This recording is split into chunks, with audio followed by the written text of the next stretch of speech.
তো ভাই, সম্মান দেওয়ার মালিক হলো আল্লাহ, বুঝছেন? সম্মান দেওয়ার মালিক হলো আল্লাহ। তো আপনারা জানেন কিনা জানি না, যারা আমার নিয়মিত ভিডিও দেখেন, আমি শুক্রবার সকালে একটা ভিডিও করেছিলাম আপনাদের জন্য, এবং সেই ভিডিওতে বলেছিলাম যে অবৈধ বাংলাদেশিদের নিয়ে আমেরিকান একটা ফ্লাইট বাংলাদেশের দিকে রওনা হয়েছে।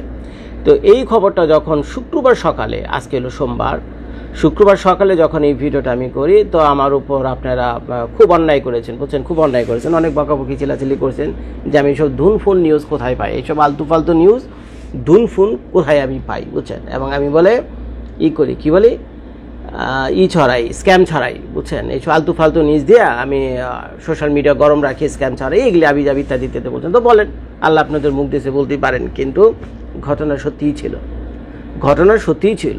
যখন শুক্রবার সকালে আমেরিকা থেকে সেই প্লেনে করে প্রায় 5 থেকে 6 জন বাংলাদেশি নিয়ে বাংলাদেশের দিকে রওনা দেয় সেই চার্টার ফ্লাইট আমেরিকার, সেটা আমেরিকান নিউজ পেপারই ছিল, যেটা আমি আমেরিকান নিউজ পেপার থেকে দেখেছি। তো এখন বাংলাদেশে গিয়ে তখনও ওই প্লেন পৌঁছায়নি যখন আমি ভিডিও করি। তো এখন তো প্রায় 12 ঘন্টা 20 ঘন্টা পর, 12 ঘন্টা 20 ঘন্টা না, অনেক সময় লাগে, প্রায় 20 ঘন্টা প্লাস সময় লাগে বাংলাদেশে যেতে। আর এই প্লেন তো বাংলাদেশে যাওয়ার আগে ওখানে আবার নেপালও টাচ করছে, তো সেখানেও তো প্রায় 8-10 ঘন্টা ছিল তো রে ভাই। তো যার ফলে বাংলাদেশে যাইতে সেই প্লেনের প্রায় 36 ঘন্টা লেগে গেছে, মনে হয় 1.5 দিন লেগে গেছে। তো যার ফলে বাংলাদেশের মানুষ খবর পাইছেন হলো শনিবার দিন সকালে বা শুক্রবার রাতে, গভীর রাতে বা শনিবার দিন সকালে, যে আমেরিকা থেকে কিছু অবৈধ লোক নিয়ে স্পেশাল একটা ফ্লাইট আমেরিকা থেকে বাংলাদেশে এসেছে। তো এখন বাংলাদেশের নিউজ পেপারেতে এগুলো তো সয়লাভ অলরেডি আপনারা জেনে গেছেন। তো যে জিনিসটা আমার খুব দৃষ্টি আকর্ষণ করলো, এটুকু পর্যন্ত আমি জানতাম যে এই লোকগুলোকে নিয়ে আমেরিকা থেকে বাংলাদেশের দিকে রওনা হয়েছে। তো আমার ভিতরে একটা ভয় ছিল, এবং মানে যে ওই ফেব্রুয়ারি মাসে ইন্ডিয়ান যে অবৈধ ইমিগ্রেন্টরা রয়েছে আমেরিকাতে, আনডকুমেন্টেড ইলিগেল ইমিগ্রেন্টরা যারা কিনা আছে বর্তমানে, তা তো প্রায় সংখ্যা অনেক 20-30 লাখের উপরে হবে শুধুমাত্র ইন্ডিয়ানি অবৈধ লোকের সংখ্যা আমেরিকাতে।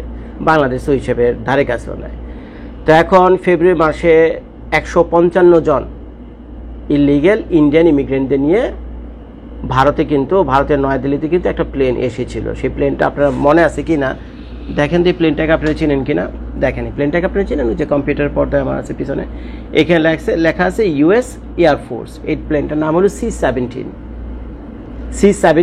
ইউএস, ওই যে ওখানে লেখা আছে, ছোটো করে আপনারা পড়তে পারবেন না, C-17 এয়ারলাইন্স। এই এয়ারলাইন্সে করে 155 জন অবৈধ ভারতীয়কে ভারতে এনে কিন্তু নামিয়ে দিয়ে গিয়েছিল। তা আপনারা কম বেশি জানেন, নরেন্দ্র মোদী হলো ডোনাল্ড ট্রাম্পের ন্যাংটা কালের বন্ধু। আমি বলি না, ইন্ডিয়ান পত্রপত্রিকা বলে, গদি মিডিয়া বলে, আমি বলি না, আমেরিকানটা কেউ বলে না, বুঝছেন? আমেরিকা হলো নিজের স্বার্থের জন্য সবাই দোস্ত, আবার নিজের স্বার্থ নষ্ট হলে সবার পাশায় লাথিতে বিদায় দিয়ে দেয়, বুঝছেন? তো আমেরিকার নিজের স্বার্থ আছে, মোদিকে দোস্ত বলে, মোদি দোস্ত বলে, ডোনাল্ড ট্রাম্পে কিছু বলে না, মুসকে আছে। ডোনাল্ড ট্রাম্প তো মোদিকে দোস্ত বলেনি, মোদি ডোনাল্ড ট্রাম্পকে 100বার দোস্ত বলে, বলুক, ডোনাল্ড ট্রাম্প মুসকে আছে। তো যতক্ষণ আমেরিকার স্বার্থ আছে চলবে মোদির সাথে, আর যখন স্বার্থ ফুরে যাবে তখন পাশায় লাথি। ওদিকে দেখেন না চায়নার অবস্থা, যতদিন চায়নার সাথে স্বার্থ ছিল একেবারে শি জিনপিং আর ট্রাম্প বলেন, জো বাইডেন বলেন, সবাই কত দোস্তি, কি এক অবস্থা। ওদের এখন স্বার্থ শেষ হয়ে গেছে, চায়নার পাশে লাথি। তো এখন এই লোবায় অবস্থা। তো এখন 155 জন ইলিগেল ইমিগ্রেন্টদের নিয়ে যখন এই ভারতীয় প্লেন C-17 আসে নয়াদিল্লিতে, তখন দেখেন কি একটা ঘটনা, খুবই দুঃখজনক একটা ঘটনা, বুঝছেন? এই ছবিটা আপনারা দেখছেন তাদেরকে কিভাবে প্লেনে করে আনা হয়েছে। এখানে টোটাল 155 জন, এটা স্পেশাল C-17 এয়ারফোর্সের স্পেশাল চার্টার প্লেনে করে তাদেরকে আনা হয়েছে ইন্ডিয়াতে। এবং প্রত্যেকের পায়ে, যে দেখেন আমি ছবিটা একটু বড় করে দেখাচ্ছি, আপনারা ক্লিয়ার দেখতে পাবেন না, প্রত্যেকের পায়ে কিন্তু ডান্ডা বেরি পরানো।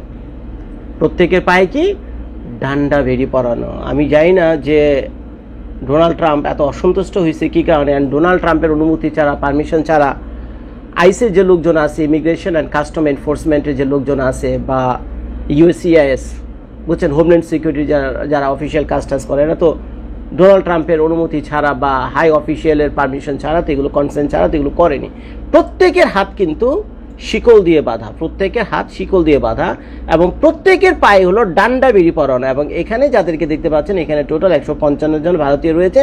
ফেব্রুয়ারি মাসে C-17 ফ্লাইটে করে আমেরিকা থেকে তাদেরকে ভারতে নামিয়ে দিয়ে গেছে। এবং ওই সময় ভারতের প্রধানমন্ত্রী হলো নরেন্দ্র মোদী, এবং নরেন্দ্র মোদী দিনে 100 বার ঘুমাতে যাওয়ার আগে ঘুম থেকে উঠে এবং সারাদিন বলে ট্রাম্প বলে তার ন্যাংটাকালের বন্ধু। তো ভালো কথা, তো ন্যাংটাকালের বন্ধুরে গিফট দিছে এইভাবে 155 জন ভারতীয়কে এইভাবে চরম অপমানজনকভাবে আইনে ফিরেছে। এখানে কিন্তু ভারতের পার্লামেন্টে পর্যন্ত হয়েছে চেয়ার ভাঙাভাঙি অবস্থা, ভারতের পার্লামেন্টে পর্যন্ত চেয়ার ভাঙাভাঙি অবস্থা যে মোদিজি ये कैसे हुआ, मोदी जी कैसे हुआ, आप तो कहता है ट्रम्प आपका दोस्त है, तो दोस्त के लिए एक क्या सिलसिला दिया, दोस्त के लिए क्या सिलसिला दिया বুঝছেন। তো মোদিরে তো ধরছে সবাই মিলা পার্লামেন্টের কংগ্রেসের লোকজন আছে না, রাহুল গান্ধী লোকজন আয়া ধরছে কি মিয়া সারাদিন দোস্ত দোস্ত বলো, আমাদের দেশে জনগণকে পাঠাইছে, এ কি সহ্য করা যায়। পরে দেখলাম পার্লামেন্টের বাইরে কংগ্রেসের যত লোকজন আছে, ইভেন রাহুল গান্ধী পর্যন্ত বুঝছেন, ওই আইসা রাহুল গান্ধী নাকি বর্তমানে কংগ্রেসের প্রধান, নামটা ভুলে গেছে, তো যাই হোক নামটা ভুলে গেছে, যারা আপনার ভিডিওটা দেখছেন কমেন্ট করে জানেন। তো দেখলাম সে সহ আরও যত লোকজন আছে পাঞ্জাবি পরে আইসা হাতে শিকল টিকল করা টরা লাগা টাকা পার্লামেন্টের সামনে বিদ্রোহ করতেছে মোদির বিরুদ্ধে। মানে এই অপমান তো মানা যায় না। তো ইউটিউবে যত ইউটিউবার আছে, ভারতীয় যত ইউটিউবার আছে, বিশেষ করে পাঞ্জাবি ইউটিউবারের দিক তারা তো খুবই ফেটে পড়ছে। ওই যে পাঞ্জাবি ইউটিউবার যারা শিখ, যারা কিনি পরে, যে মাথায় একটা পাগড়ি পরে না, বড় বড় মোস আছে, দাঁড়িয়ে আছে বুঝছেন, এরা অনেক অনেক ইউটিউবার আছে কিন্তু পাঞ্জাবি শিখ ইউটিউবাররা দেখলাম তো ফাটাফাটি অবস্থায়, মানে ইউটিউব গরম করে ফেলাইছে, মোদিরে তুলা করে ফেলাইছে সারাদিন। অন্য দেশের লোকজনদের তো পাঠাইতেছে, অন্য দেশের লোকজন তো পাঠাচ্ছে, আমগো দেশের লোকজনদের এই অবস্থা কেন। আরেকটা ছবি আমি আপনাদেরকে দেখি, এটা দুঃখজনক একটা ব্যাপার। তারপরে পরের প্রসঙ্গে আমি আসতেছি। এই ছবিটা একটুখানি দেখেন আপনারা, দেখেন এই ছবিতে কিন্তু স্পষ্ট দেখা যাচ্ছে যে তাদের ওই যে দেখেন ওই যে তাদের প্রত্যেকের পায়ে কিন্তু ডান্ডা বেরি, তাদের প্রত্যেকের পায়ে ডান্ডা বেরি, যাতে তারা পালিয়ে যেতে না পারে। আমি বুঝলাম না ডোনাল্ড ট্রাম্প এত অসন্তুষ্ট হয়ে গেল কেন। আরে ভাই, এক দেশ থেকে আরেক দেশে প্লেনে করেই তো পাঠাতেছেন, এটা এমন তো না বাসে করে পাঠাতেছেন বা গরুর মতো হাঁটে হাঁটে লয়ে যেতেছেন যে একটা এদিকে আরেকটা ওদিকে ভাগা পালায় পলে যাবে, কেমনি সম্ভব। প্লেনের ভিতরে ঢুকেছেন, পালায় যদি প্লেনের গেটও খুলে দেন তাও তো ভাই যাওয়ার জায়গা নেই, লাফায় পড়বো, লাফায় তো পড়বো ডাইরেক্ট আটলান্টিকের উপরে, কত পরে তো যাবো 3 মাসের ব্যাটে বুঝছেন। ওরা যদি ছাইরা দেন না বুঝছেন, যে যা আকাশের উপরে নিয়ে যদি ছাইরা দেন না, যে যা তুই যা যেদিক পারো যা, ছাইরা দিলাম তোরে, তাও তো ব্যাটা কোনো জায়গায় যাবে না। কেউ না ভাই আমি প্লেনের ভিতরে ভালো আছি, যেখানে করছি সেখানে লয়ে যাবো না, যাইবো কই মিয়া, নিচে তো আটলান্টিক, নিচে তো আটলান্টিক, যে লাভ দিয়ে পড়লো আটলান্টিকে যাইবো মিয়া ওই 3 মাসের প্যাডে শেষ পর্যন্ত। তো এইগুলো অবস্থা দেখেন। এগুলো ইন্ডিয়ান টাইমস থেকে নিয়ে শুরু করে যত বড় বড় নিউজ পেপার আছে, প্রত্যেক নিউজ পেপার মানে যত গণমাধ্যম ছিল, মোদি মিডিয়া, গদি মিডিয়া, যত মিডিয়া আছে প্রত্যেকেই কিন্তু মানে খুব অস্থিরভাবে মোদিকে সমালোচনা করছে, বহুত অস্থিরভাবে মোদিকে সমালোচনা করছে। তো এখন আসলে বাংলাদেশের প্রসঙ্গে, এখন বাংলাদেশে যে ঘটনা আমি দেখলাম, আমাদের নোয়াখালীর এক ভাই সে আসছে, সে একটা সাক্ষাৎকারও দিছে। ওই 6 জনের ভিতরে নোয়াখালীর এক ভাইও ছিল, শনিবার দিন সকালে যারা আসছে। ওই প্লেনটার নাম জানি কি, গিফিন না মনে হয়, গিফিনে বোধহয় প্লেনটার নাম, যে প্লেনে করে তাদেরকে নিয়ে আসা হয়েছে। একটা প্লেনে আরেকটা যাত্রীকে নিয়ে আসা হয়েছে, আর 3 জন বা 4 জন যাত্রীকে নিয়ে আসা হয়েছিল সম্ভবত আমিরাতি এয়ারলাইন্সে। তো আমিরাতি এয়ারলাইন্সে যে প্যাসেঞ্জারটা এসেছে, মানে সে বললো, ঢাকায় এসে সাক্ষাৎকার দেওয়ার পর সে বললো যে তাকে অ্যারেস্ট করছে, ভালো কথা, কারণ সে অ্যাজাইলাম কেস করে ওখানে ছিল, দীর্ঘদিনই ছিল। তা এখন কোনো কারণে অ্যাজাইলাম কেস রিফিউজড হওয়ার পর সেখান থেকে অ্যাপিল করার সুযোগ থাকে আমেরিকাতে, উচ্চ আদালতে অ্যাপিল করছে, তো অ্যাপিলও রিফিউজড হয়েছে। তো রিফিউজড হওয়ার পর স্বাভাবিকভাবে তাকে সময়সীমা দিয়েছিল ডিপোর্ট হয়ে যাওয়ার জন্য, মানে চলে যাওয়ার জন্য, কিন্তু সে তারপরে যায়নি। ব্যবসা বাণিজ্য আছে, বহু বছর ধরে তাকে 8-10 বছর দেখে পোলাপান পর্যন্ত হয়ে গেছে ওখানে বুঝছেন। তো তারপরে সে কোনো মতে ছিল যে দেখি কিছু একটা হয় কিনা। তো এখন যাদের কিনা কেস এরকম ডিক্লাইন হয়, রিফিউজড হয়, তো তাদের নাম ধাম ঠিকানা, ব্যবসা বাণিজ্য প্রতিষ্ঠান সব কিছু, ফিঙ্গারপ্রিন্ট সহ সব কিছুই হোমল্যান্ড সিকিউরিটির কাছে থাকে আমেরিকা। তো তারা সেই সূত্র ধরে বাড়ির ঠিকানা ধরে ওনাকে বাড়ি থেকে উঠে নিয়েছে, নিয়ে আনার বউ বাচ্চা কাচ্চা সহ আইনা এখানে বাংলাদেশে ছেড়ে দিয়ে গেছে। তো এখন বাংলাদেশে ছেড়ে দেওয়ার সময় সেই লোক মানে আল্লাহর কাছে শুকরিয়া আদায় করছে। দেখলাম তার সাক্ষাৎকারে যেভাবে সে বললো যে আল্লাহর কাছে শুকরিয়া আদায় করছে, যে আমি তো ভাবছিলাম যে আমাকে যেহেতু দেশে পাঠিয়ে দিতেছে, না জানি না কি করে, মারধর করে কিনা, পায়ে আবার শিকল পরায় কিনা, হাতে করা পরায় কিনা। আমি একজন ভালো ব্যবসায়ী ছিলাম আমেরিকাতে, কোনো চুরি ডাকাতি করিনি, পেটের দায় ওখানে অ্যাজাইলাম নিয়ে থাকার চেষ্টা করছিলাম, এছাড়া আমি তো কিছুই করিনি। এখন আল্লাহ চাইনি, ভাগ্যে আমার নাই, আমার কেস হয়েছে, ভাগ্যে আমার নাই যে আমার কেস রিফিউজড হয়েছে।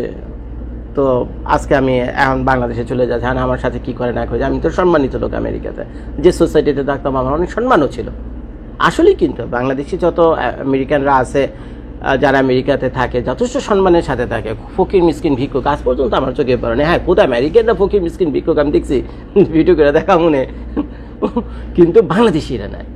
তা এখন তো সে ভেবেছিল যে কেমনে কি নিয়ে যায়, কারণ সে ইন্ডিয়ান খবরটা তো পাইছে ওই যে পায়ে শিকল দিয়া ডান্ডা বেরিয়ে পড়াটা পাঠিয়েছে পড়েছে। আল্লাহর রহমতে আমাদের সেরকম কিছুই করেনি। আমাদেরকে ধরছে, বাড়ি থেকে ডাকছে, ডেকে বলছে যে তোমার তো সময় এসে পড়ছে, চলো তোমার দেশে নিয়ে দিয়ে। আমার তো আর কিছু করার নাই, তো আইসে লোকজনরা তারা উঠে নিয়ে গেছে। উনি ডিটেনশন সেন্টারে ছিল কয়েকদিন, ওনার কাগজপত্র প্রসেস করার যতটুকু সময় লাগে। তারপর ওনাকে আমিরাত এয়ারলাইন্সের একটা ফ্লাইটে ওনাকে উঠে দিয়েছে। তো আমিরাত এয়ারলাইন্স শনিবার সকালে তাকে ঢাকায় নামিয়ে দিয়েছে। তাকে কোনো হাত করা পড়েনি, ঠিক আছে, তাকে কোনো ওই পায়ের ভিতরে শেকল বা ডান্ডা বেরিয়ে এই ধরনের কোনো কিছু দেয়নি। এবং তার পুরো ইন্টারভিউতে যেটা আমি দেখলাম, সে কোনো রকম অসম্মানজনক আচরণ আমেরিকার কোনো ল এনফোর্সমেন্টের লোকের দ্বারা উনি কোনোভাবেই পায়নি, যেটা কিনা সম্পূর্ণ বিপরীত জিনিসটা আমরা লক্ষ্য করলাম, যেটা আমি ভিডিও ফুটেজগুলোতে ছবিগুলোতে দেখালাম, যেটা ভারতের সাথে করা হয়েছে। তো যাই হোক ভাই, ভারতীয় কোনো লোকজনের সাথে আমার কোনো শত্রুতা নাই, কিছুই নাই, মোদি সাহেবের সাথেও নাই, কারোর সাথে নেই। আমি অত্যন্ত নিরপেক্ষ। আমি আমেরিকা গাঁও গ্রামে কোনায় কাঞ্চিতে কোনায় থেকে পড়ে রয়েছে, বুঝছেন। আমি আমার নিজস্ব মতামত আমি দিলাম। একটা কথা আমাকে ভিডিও শেষে বলতে হয়, সম্মান দেওয়ার মালিক হলো আল্লাহ, বুঝছেন। জিনিসটা দেখে খুব ভালো লাগলো, আমার গর্বে বুকটা ভরে গেছে, বুঝছেন। অনেক ব্যস্ত একজন মানুষ, আমি যখন এই ভিডিওটা করতেছি, দুইজন মানুষ আমার সামনে বসে রয়েছে, বুঝছেন। তাদের ওই ভাঙ্গা ফোন, তারপরে ট্যাবলেট, এগুলো নিয়ে হাতে লেগে বয়ে রয়েছে। তাই আপনাদের সাথে ভিডিও শেষ করে ওদের সাথে কথা বলো।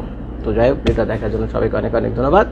ভিডিও শেষ করার আগে আরেকটা কথাই আপনাদেরকে আমি বলবো, সবসময় কোনো কিছুতে হতাশ হবেন না, বুঝছেন। নিজের উপর আস্থা রাখবেন, নিজের উপর বিশ্বাস রাখবেন, আল্লাহর উপর ভরসা রাখবেন। সম্মান দেওয়ার মালিক হলো আল্লাহ, সম্মান দেওয়ার মালিক হলো আল্লাহ, বুঝছেন। আল্লাহ যেটা চায়, আল্লাহ যা করেন ভালোর জন্যই করেন, এই কথাটা মনে রাখবেন। ভিডিও দেখার জন্য সবাইকে ধন্যবাদ। আসসালামু আলাইকুম।